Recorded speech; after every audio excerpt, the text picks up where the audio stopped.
여러분들 안녕하세요. 조철 박사의 통통통입니다. 여러분들 그동안 잘 지내셨습니까?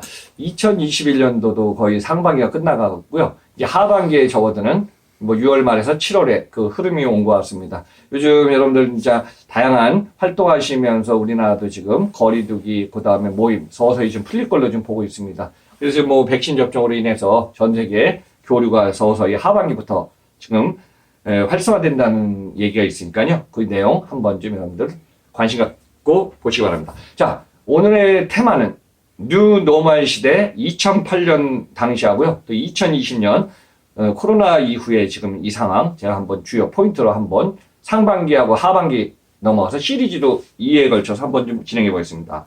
자, 뉴 노멀은 새로운 비즈니스 패러다임이 바뀌는 상황이거든요. 그래서 이제 우리가 여러분들 가장 2020년도, 그러니까 21세기에서 가장 획기적인 거는 지금도 너무 기억에 생생합니다. 글로벌 금융 위기, 서브프라임 모기지, 파생 상품에서 금융 쪽에 파탄이 일어난 상황입니다. 그래서 2008년 저도 생생하게 기억하는데 그때 아마 빅 강연도 하면서 힘든 한 해가 지금 해서 1년, 2년을 지속되는 3년 차에 아마 회복됐는데 당시의 버블 경기는 붕괴되고 경기가 악화되면 나타난 것이 전 세계 당시 기억하면요. 저성장, 저물가, 저금리, 저소득의 뉴 노멀 시대가 있었습니다.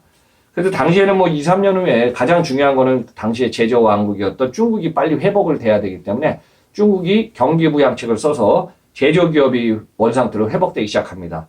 그러면 이제 제조가 회복되면 소비가 같이 살아나야 되기 때문에 또 여기에 이제 근본적으로 기본이 됐던 미국의 금융시장, 투자시장 이것이 이제 오랜만에 서서히 지금 2, 3년에 걸쳐서 지금 회복 방향으로 진짜 V자, 완만한 U자 하면서 지금 회복돼 갖고 전세의 흐름이 2010년 이후로 지금 달라지기, 변화하기 시작합니다. 근데 지금 최근에 이제 2020년에 코로나, 지금 코로나가 있을 때 작년에는 이제 키워드가 포스트 코로나 얘기하다가요. 요즘은 이제 코로나가 이제 백신 접종도 하지만 같이 생활을 해야 되니까 우리는 위드 코로나 시대가 돼서 지금의 뉴 노멀 시대의 키워드는 제가 보니까 디지털 전환 시대, 우리가 플랫폼 시대의 디지털 전환 너무 중요하고요. 또 하나 이제 제가 여기서 예고편을 말씀드리면은 이제 7월 달에 제가 이제 4명 저자로 이제 책이 나오는데 거기 제목이 빅블러 시대의 유통물류 글로벌 미래 비전입니다. 그래서 여기 중요한 빅블러가 하나의 키워드가 됩니다. 그래서 빅블러는 뭐냐면요. 지금까지 있던 경계선이 허물어지는 겁니다. 온라인과 오프라인 경계선이 무너지고요. 국내하고 해외 이동의 경계선이 무너지고 관련해서 비즈니스 또는 산업 간의 경계선이 무너지면서 융합형, 네트워크형의 또 제2형. 그래서 최근에 여러분들 한번 봅시다. 얼마 전에 이제 그 이베이 코리아 본 입찰 인수 전에 신세계가 뛰어들어서 롯데보다 신세계가 이제 결정됐고요. 여기에 이제 네이버하고 업무 제휴나 그 전에 파트너였기 때문에 이제 양쪽이 지금 동시에 지금 제휴에서 일단은 우선 선정으로 지금 결정됐습니다. 그 뭐냐면은 지금 세상은요, 단독으로 가는 것보다는 같이 경영 제휴를 하든가 업무 제휴 통합하든가 이런 세상이 계속 지금 중요시되고 있습니다. 그래서 지금 코로나 시대를 한번 제가 이제 뉴 노멀 시대, 최근에 뉴 노멀을 2.0이라는 용어를 쓰기도 있지만은 2008년과 다른 지금 현상은 전 세계가 지금 한 번도 경험하지 못한 세상을 우리가 맞은 것 같습니다. 그래서 이 세상에 앞으로 어떻게 갈까요? 그래서 제가 작년에 키워드를 얘기했습니다. 보통 1년의 사이클을 경험하다 보면요. 봄, 여름, 가을, 겨울, 상반기, 하반기를 경험하면 1년 전의 상황하고 지금 상황이 아마 비교가 될 겁니다. 박근혜 한번 보니까 작년 상황하고 보면은 올해는 좀 많이 좋아졌죠. 그럼 많이 좋아졌죠. 올해 진짜 백신 접종도 있지만은 올해 하반기도 불투명하다. 근데 요즘 보니까 전 세계 주요 국가들 상황이 좋아져서 지금 국가 간에 지금 여행 교류하고 있지 않습니까? 네네. 그래서 이제 해외로 나가는 것도 백신 접종, 접종을 맞았다는 증명서가 처음에는 인정이 안 되다가 앞으로 하반기부터는 상호 간에 백신 접종 인정서만 있으면 격리, 자가격리 국가마다 다르지만 이것도 어느 정도 완화될 것 같아요. 그쵸? 네네. 그런 흐름 쪽으로 좀 가는 것 같습니다. 그 제가 이제 한 번도 경험하지 못한 걸 우리가 1년 해봤기 때문에 저는 2020년 사이클을 한번 경험해서 지금 뉴 노멀 2.0이라고 좀 볼 수 있는데 새로운 인식의 전환이 필요하고 감지할 능력이 필요하고 유연한 대체 능력. 가장 중요한 거는 그래요. 이제 환경을 우리가 이제 지배는 못하지만은 환경에 끌려다니는 게 아니라 이 환경이 계속 힘들어가 아니라 거기서 지금 바뀌는 환경으로 계속 만들어야 돼요. 그래서 진짜 쉬우면서 어려운 게 뭐냐면 플렉시빌리티, 유연성을 갖고 우리가 진짜 대처해서 생활하는 것이 너무 저는 중요하다고 보고 있습니다. 이 상황에서 이제 한번 뉴노멀에 바뀐 흐름 한번 딱 해보겠습니다. 진짜 1년 전만 해도 제가 회상해 보니까 최근에 뭐 지금 백신 종류가 너무 많지 않습니까? 뭐 그래 우리 박 PD님 얘기하면 좀 화이자 있었죠. 그렇죠. 모더나 있었죠. 이게 작년에 2020년 12월 5일 제가 기억합니다. 12월 5일하고 12월 14일도 기억하는데 이걸 갖다가 이제 미국에서 승인 조건을 빨리 냈어요. 또 영국 빨리 승인해서 이 화이자 모더를 맞기 시작했죠. 그러니까 온도 관리에 따라서 이게 제가 보관이라든가 비행기로 와서 캐리어에 상당히 진짜 이동이 어렵지만은 그러다가 이제 어떤 간편하고 용이한 게 나온 게 아스트라제네카죠. 그래서 이제 저도 뭐 이 분야에 대해서 전문가 아니지만 데이터가 있어서 보통 3상 실험에 대해서 뭐 몇만 명 실험해서 여기에 그래도 안전성이 한 90% 이상 된 게 화이자 모더나거든요. 아스트라제네카는 뭐 혈전이라든가 여러 가지 문제가 있어갖고 얘기가 있지만 그래도 국가별로 계속 안 맞는 것보다 맞는 게 좋다 그래요. 계속 보급하면서 지금 우리가 이제 백신 접종 보급률을 좀 늘려나가고 있는 상황입니다. 그 외에 보니까 뭐 중국의 시노백이니 시노팜이니 러시아 거 그다음에 그외 국가 거 얘기가 있는데 물론 이제 중국은 중국 걸 우선으로 맞았겠죠. 그렇지만 이제 대다수 국가들은 아직까지 얀센도 있네요. 얀센, 노바백스 다 있으니까 앞으로 전 세계가 지금 뭐 면역 백신 개발을 해갖고 1차, 2차가 있지만은 이걸 많이 맞으면서 뭐 보급하면은 그만큼 우리가 마스크 사회는 당분간은 안 되지만은 그만큼 생활하는데 어려움이 없을 걸로 저는 보고 있습니다. 이것이 작년 1년하고 큰 변화입니다. 아마 작년만 해도 비행기 타는 거 다 두려워하지 않았나요? 그렇죠? 비행기 자체가 금지였죠. 네. 저도 이제 아직까지 지금 1년 4개월, 1년 5개월 됐네요. 해외는 못 가지만은 제주도라든가 국내 여행은 좀 이렇게 비즈니스로 다니고 있는데요. 그만큼 우리 생활에 지금 코로나도 그렇지만 이 뉴노멀 패러다임이 바뀌는 쪽이 서서히 우리가 익숙해져 가는 것이 아닌가 그렇게 좀 보고 있습니다. 자, 이제 여기서 이제 반가운 소식부터 한번 제가 정리해 보겠습니다. 자, 올해 국제 간의 여객 이동이 제한되다가요. 6월 달부터 지금 우리나라의 이제 저가항공사 비행기 해갖고 사이판하고 괌 쪽으로 해갖고 지금 단체 여행을 갖다 백신을 맞은 접종한 사람에 한해서 거기서 왜냐면 여행을 봤던 국가들이 여행을 못하면 여행 수익이 없지 않습니까? 너무 힘들죠. 그래서 지금 그 상황이 지금 진행되고 있고요. 또 우리 우선 백신 접종자를 해서 상호 격리 풀기를 좀 시작했다. 요거 한 10일 전 얘기인데요. 제가 아는 모 지인의 미국의 LA 쪽에 있는 그 회장님이라고 계십니다. 한인사에 가서 한 35년 이상 생활하다 오신 회장님이 일주일 전에 저한테 전화가 왔어요. 조 박사님, 그러면서 미국 갔다가 다시 돌아왔습니다. 그러더라고요. 이제 한국에 자주 오시거든요. 근데 그분이 하시는 말씀이 이제 작년에 이제 저기 하다가 또 미국에 돌아갔다가 근데 이번에 6월 달 거의 중순 이후인데요. 그때는 미국에서 백신을 맞고 한국에 왔는데 2주간 자가 격리했다고 합니다. 이제 이 부분이 이제 상호 간의 교류가 빨리 돼야 되겠죠. 그래서 미국에 맞은 게 인정 안 했는데 아마 제가 볼 때는 서서히 상호 간에 이런 백신을 맞아갖고 접종한 사람은 이거 좀 풀어주는 게 서로가 필요하지 않을까. 뭐 한국에도 자주 오시는 분이거든요. 그래서 이제 그런 말씀을 하시더라고요. 그래서 지금 백신 접종자의 상호 격리 풀기 시작한 이제 양국 간의 관계가 있기 때문에 이 관계가 지금 서서히 좀 풀릴 걸로 저는 보고 있습니다.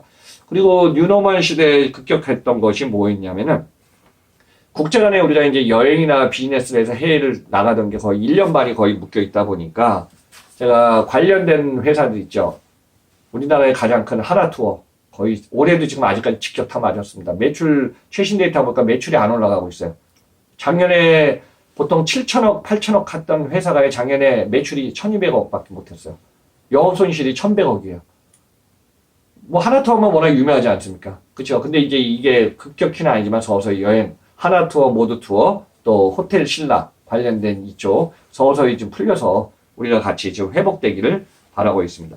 그러다가 이제 작년에 국제 항공화물하고 해상화물 쪽이 지금 예상외를 지금도 물동량도 그렇지만은 운임 상승이 너무 지금 고공행진하고 있는데요. 작년 3반기, 4반기 해서 계속 올라가던 것이 올해도 운임에는 계속 지수가 올라가다 보니까요. 올해 지금 해상화물 컨테이너가 지금 부족해서 선봉량이 부족해갖고요. 어느 정도냐면은 우리나라가 지금 올해 수출이 잘 되고 있습니다. 박빈님 보면 텔레비 보면 올해 수출 수입 너무 좋다고 안 그리나요? 볼 때마다 그런 얘기가 나오고 예. 유튜브에서도 이제 뉴스를 많이 보는데 예. 이제 그런 얘기들이 많이 나오더라고요. 예. 예, 우리나라 경상수지 1조 한 게 몇 년 전이었는데 올해 수출 뭐 지금 보니까 매달 수출 동향 지수를 보니까 올라가갖고 수출 6천억 넘을 것 같고요. 수입도 5천억 넘고 이제 여행 수지가 있는데 이제 여행을 못 갔지만 서서히 이거 풀릴 것 같고 우리나라 경상수지 한 1조 1000에서 1조 2000 예상했던 대로 좋아질 걸로 보고 있습니다. 그리고 지금 뉴노멀 시대에 지금 바뀐 게 뭐냐 하면은 뭐 과거에 이제 물류센터 그 집에서 홈콕 직콕 사무실 앞에 콕 안 다니고 그냥 뭐든지 갖고 와라 그랬는데 제가 요거 얘기했습니다. 작년에 이것 때문에 바뀐 게 풀필멘트하고 필요한 물건을 빨리 갖다 주는 풀필멘트하고 라스트 마일이 지금 대세가 됐는데요. 어느 분이 그래요. 박사님 이거 어떻게 변할까요? 제가 이런 얘기 하겠습니다. 지금부터 해외로 다니는 게 서서히 풀리니까요. 지금 기업들이 많이 있습니다. 첫 번째로 골프장입니다. 작년에 골프장 때문에 이제 골프장이 부킹 힘들고 수혜가 가장 많았잖아요. 골프장 매각해야 되는 2년 전 상황하고 지금 근데 골프장이 지금 뭐 워낙 잘 써 어디에 저기 베가메 사우스 스프링스 같은 경우는 1,800억에 매각됐거든요. 한 홀당 100억씩이에요. 뭐 골프장이 회원가도 그런데 근데 이게 이제 해외로 나가갖고 예약을 지금 거의 웬만한 데 받고 있답니다. 그러면 어때요? 골프장의 피크가 완화돼갖고 이렇게 되겠죠. 그럼 박사님 지금 집 앞에서 주문하던 사람이 백신 접종 받고 야외 활동하면 집에서 주문 하나요 안 하나요? 그래서 그래도 할 것 같은데요, 저는. 맞아요. 여기서 중요한 포인트 제가 한번 편리한 것에 익숙했기 때문에 이것은 지금 과거처럼 팍 줄지는 않는데 서서히 야외 활동하면서 사 먹으면 그만큼 또 이제 줄겠죠. 하지만 작년에 물동량이 20% 올라간 만큼 올해는 못 올라가지만은 한 10 정도, 5%, 10%는 유지할 거예요. 근데 작년에는 예상외. 작년에 이제 뭐 전 세계에서 아마존이, 쿠팡이 뭐 이런 기업들이 엄청 매출이 올라갔잖아요. 기업 가치도 올라갔고. 이 상황이 올해는 작년에 피크에서 요 상태에서 떨어지면서 아마 유지할 걸로 저는 보고 있습니다. 그래서 여기에 또 이제 하나 큰 변화가 있었던 게요. 뉴 노멀 시대를 보면서 지금 모든 게 온라인 쪽으로 지금 몰리다 보니까 온라인 시장 한 160조 원 정도 거래 대금이 있어서 이 규모는 올해도 아마 160조니까 170조 정도 지금 진행 중이니까 상반기가 지금 진행 중에 있어서요. 그대로 갈 것 같고 제가 보는 거는 이제 배달앱 시장에 요기요가 지금 매물로 나온 거 아시죠? 네. 그래요. 지금 배달앱 시장이 한 15조 원 정도 규모까지 와 있습니다. 그래서 이제 배달의 민족 요기요가 한 12조 원 정도가 된다고 그러고요. 쿠팡이츠가 또 많이 올라가 있기 때문에 이 배달앱 시장 요기요에 대해서 최종 인수 누가 될지 아직 모르지만은 제가 이제 방송하는 시점에서는 아직 결과가 안 나왔지만요. 이 부분이 배달앱 전쟁은 계속 될 것 같고요. 또 택배 물량이 작년에 2020년에 한 20% 늘어서 33억 7천만 개 했습니다. 그리고 여기에 따라서 관련된 물량이 많다 보니까 뭐 한 2주 이제 방송하기 한 일주 전이네요. 어떤 정도가 있었냐면 택배에서 가장 물량이 많을 때 힘든 게 뭐냐면 터미널에 분류 작업하고 대리점에 왔을 때 분류해서 온 거 보면 영업소장 일통 탑차에서 그 분류해 나갈 때 그냥 컨베이어로 해갖고 도태같이 쌓여 있는 거거든요. 근데 그걸 갖다가 지난번에 노사 스트라이크를 해갖고 그걸 갖다가 올 가을 아니면 내년 정도에 분류 작업을 본사가 책임지는 걸 하겠다. 근데 요거는 계속 제가 뭐 택배를 저도 20년 이상 해본 사람으로서 제가 뭐 어느 게 정답이라고 말을 할 수는 없지만은 본사와 영업소장, 대리점 간의 이 밸런스를 잘 조정해야 될 것 같습니다. 아마 택배 단가는 계속 당분간 올라갈 걸로 저는 이렇게 좀 보고 있습니다. 이런 부분이 뉴 노멀 시대의 새로운 변화 핵심에 따라서 많이 바뀐 것 같고요. 그래서 제가 이제 이 부분을 한번 지금 올해 뉴 노멀 패러다임이 바뀌는 시대에 지금 일부로서 정리하면은 포인트 이거 같습니다. 과거에는 전 세계 시장이 이동을 못한 게 아니라 이동하면서 소비를 갖다가 극복했는데요. 지금은 1년 반 동안 꽁꽁 묶여 있어요. 아마 지금 아직도 백신 접종이 안 된 나라들은 올 하반기도 이동이 못 될 거예요. 그러면 저는 2020년, 2021년 2년 동안에 국제 간의 사람의 교류가 없던 상황이 하면서 새로운 비즈니스의 파이라든가 패러다임이 바뀐 게 아마 뉴노멀 2.0의 시대가 아닌가 저는 보고 있습니다. 다음 시간에 2부 방송하면서요. 다음 시간에는 뉴노멀 2.0 유통, 물류, 소비에 대해서 한번 좀 종합적으로 정리해 보겠습니다. 여러분들 항상 조철희 박사의 통통통은 매주 월요일날 시작되고요. 유통, 물류, 소비, 글로벌 통입니다. 그래서 항상 여러분들 새로운 거 앞서가는 걸로 인사이트 하니까요. 여러분들 많이 시청해 주시면 감사하겠습니다. 그리고 마지막에 구독 안 누르신 분이 있으면 쿡 하면서 다음 방송에서 또 뵙길 바라겠습니다. 항상 여러분과 더불어서 다양한 내용을 월요일 통통통 진행합니다. 감사합니다.